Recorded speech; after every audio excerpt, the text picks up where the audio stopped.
Hello. You might be feeling kind of worried about what's going on with tax laws and student loan forgiveness. And, there's so much going on with DOGE cutting various governmental departments. I just want to be here, one, to see how painful that kind of chaos is. It's nobody's friend.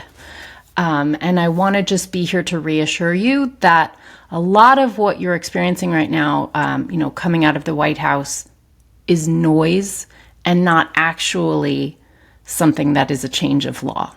So as of now, there are no changes to the law. So I'm still on top of this obligation. I will be there for you. But executive orders aren't law changes. I will let you know when one is.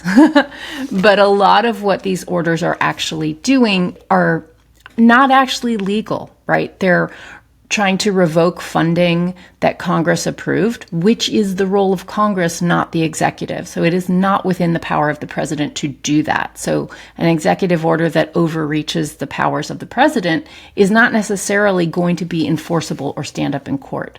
So I just want you to be aware that that is the case.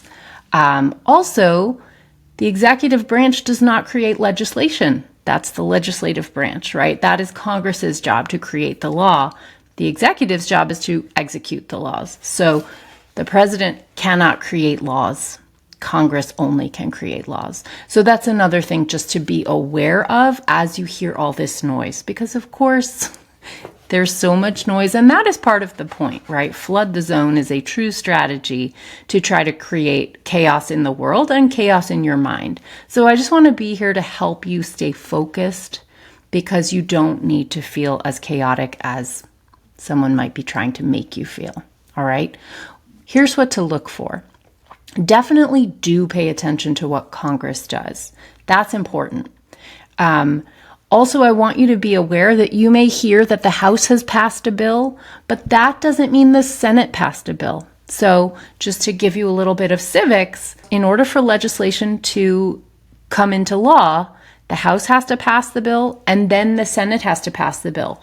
Often these bills are not precisely the same, and once both houses of Congress pass them, then there's a process called reconciliation, where they actually have to get reconciled and turned into the final bill. So you may hear that the House has passed something.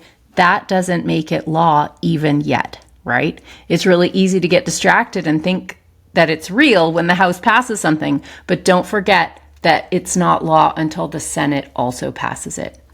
One branch, one party might have a majority in one house of Congress and not the other. So that doesn't mean anything until both houses pass it. So don't worry. I will be here for you and try to guide you through what admittedly to me is a really difficult job of making sense of the chaos. But I'm here for you, and I hope that's helpful. All right. Take care.